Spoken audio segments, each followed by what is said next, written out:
जय हिंद। आज हम कक्षा 10 के बच्चों के लिए लेकर आए हैं कार्बनिक रसायन, इंट्रोडक्शन ऑफ ऑर्गेनिक केमिस्ट्री, जो कि एक बहुत हौवा विषय माना जाता है, कठिन विषय माना जाता है। बच्चे इसे पढ़ने में जो है घबराते हैं और दूर भागते हैं। आज हम एकदम आपको सरल तरीके से सिखाएंगे कार्बनिक रसायन कहे, कार्बन क्या है, कैसे बनता है और कार्बनिक पदार्थ क्या है। कार्बन के बारे में सभी चीजें हम शुरुआत से जानेंगे।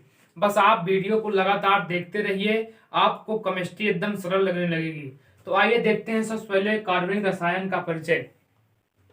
देखिए, पुरानी अवधारणा यह थी कि कार्बन को पहले जो है पदार्थों को पुराने समय में दो भागों में बांटा गया था। शुरुआत में एक नाम दिया गया था कार्बनिक पदार्थ, दूसरे को नाम दिया गया था अकार्बनिक पदार्थ। और अकार्बनिक पदार्थ उसे माना गया था जो कि निर्जीवों से प्राप्त होता था। जैसे मान लीजिए आपका चूना हो गया, नमक हो गया, और कैल्शियम कार्बोनेट हो गया, ईंटा हो गया, पत्थर हो गया, जितने भी निर्जीव चीजें हैं उनको यह अकार्बनिक पदार्थ माना गया था। उसके बाद जो है कार्बनिक में जो चीजें सजीवों से प्राप्त होती थी उनको कार्बनिक पदार्थ माना गया था। जैसे मान लीजिए लकड़ी हो गया, और जितने भी सजीव, गोबर हो गया, जितने भी सजीव से चीजें प्राप्त होती थी सभी को कार्बनिक पदार्थ माना गया था।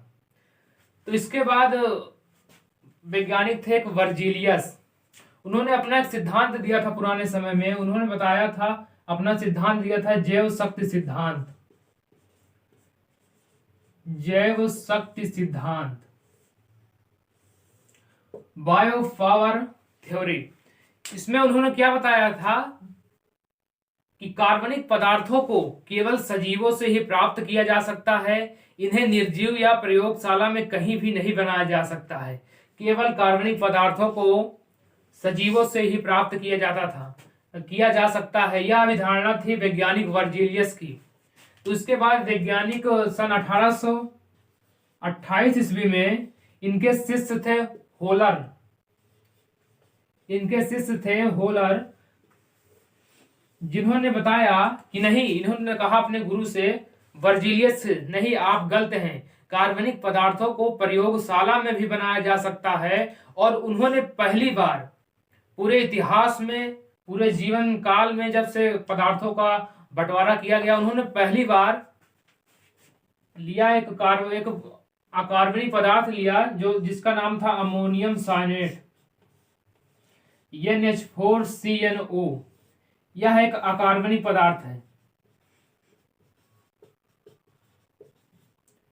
अमोनियम साइनेट क्या है? यह एक अकार्बनिक पदार्थ है। इसको लेकर के निकिल उत्प्रेरक की उपस्थिति में जब इसको गर्म किया तो उन्होंने देखा कि एक पदार्थ बनता है NH2CO।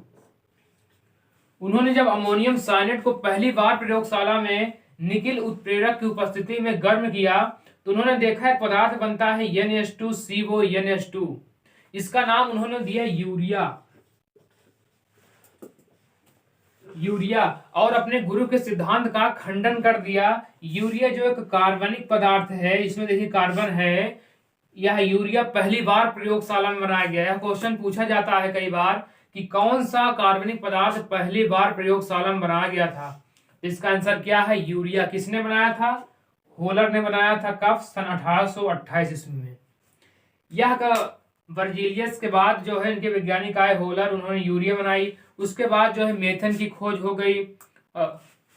इसके बाद जो है मेथन की खोज हो गई, CH4 की, एसिटिक अम्ल की भी खोज हुई।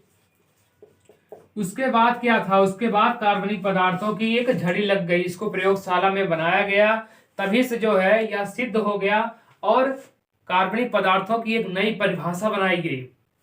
परिभाषा यह बनाई गई, डिफिनीशन, कि अब कार्बनिक पदार्थों को प्रयोगशाला में भी बनाया जा सकता है और प्रत्येक वह पदार्थ जिसमें कार्बन उपस्थित होता है उसको कहा गया कार्बनिक पदार्थ।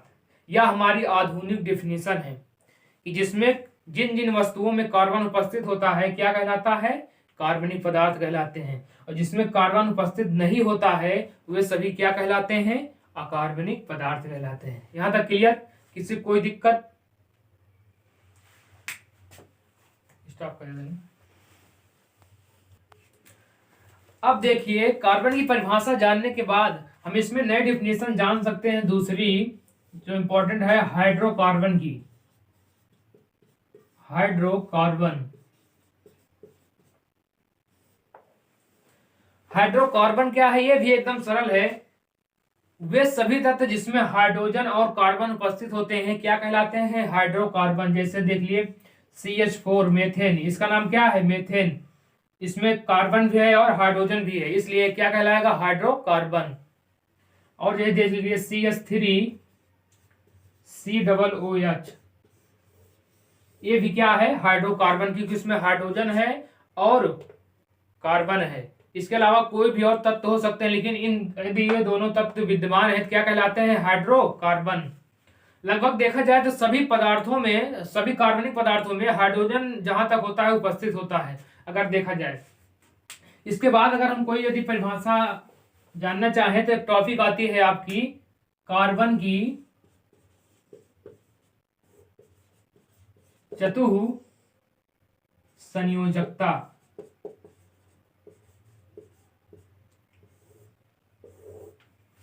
फोर्थ वैलेंसी ऑफ कार्बन, या इसका मतलब है कार्बन की चतुः संयुक्ता। इसमें जो है यूपी बोर्ड में, CBSE बोर्ड सभी में क्वेश्चन आता है ये कि कार्बन की चतुः संयोजकता क्या है, इसको विस्तार करके लिखिए। तो देखिए ध्यान से, एकदम आपको समझ में आ जाएगा, देखते रहिए।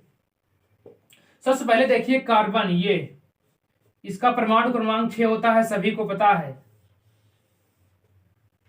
कार्बन का परमाणु क्रमांक कितना होता है? 6। जिसको ना पता हो जान लीजिए, सभी को पता है। यदि इसका हम इलेक्ट्रॉनिक विन्यास करें तो इसका इलेक्ट्रॉनिक विन्यास होता है 2 और 4। इसके बाहरी कोष में 4 इलेक्ट्रॉन है। ध्यान से देखिए, इसके बाहरी कोष में कितने इलेक्ट्रॉन है? 4 इलेक्ट्रॉन है। अब यह अष्टक नियम के अनुसार प्रत्येक तत्व अपना अष्टक पूरा करना चाहता है, अर्थात अपने बाहरी कोष में 8 इलेक्ट्रॉन होना चाहता है, चाहे वह त्याग करे इलेक्ट्रॉनों का या इलेक्ट्रॉनों का ग्रहण करे।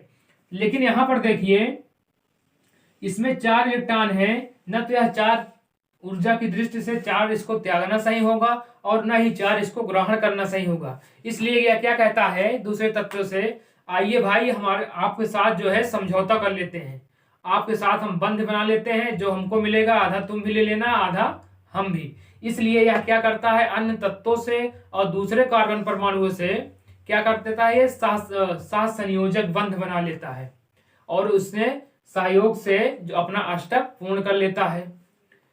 यहां पर देखिए कार्बन जो है अन्य तत्वों से या दूसरे कार्बन परमाणु से 4 प्रकार से बंध बना सकता है।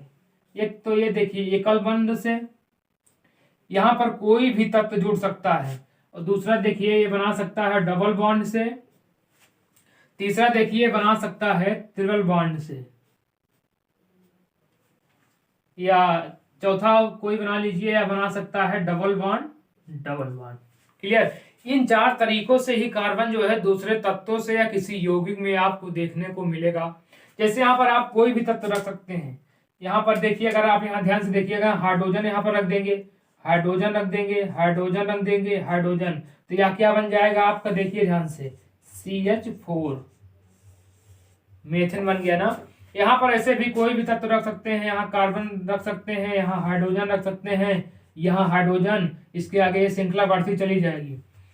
तो यही है कार्बन की चतुः संयोजकता। यदि क्वेश्चन आपके बोर्ड एग्जाम में आता है तो आप ऐसे लिखिएगा कि कार्बन का परमाणु क्रमांक 6 होता है, इसके बाहरी कोष में 4 इलेक्ट्रॉन होते हैं और अष्टक नियम के अनुसार प्रत्येक तत्व तो अपना अष्टक पूर्ण करना चाहता है।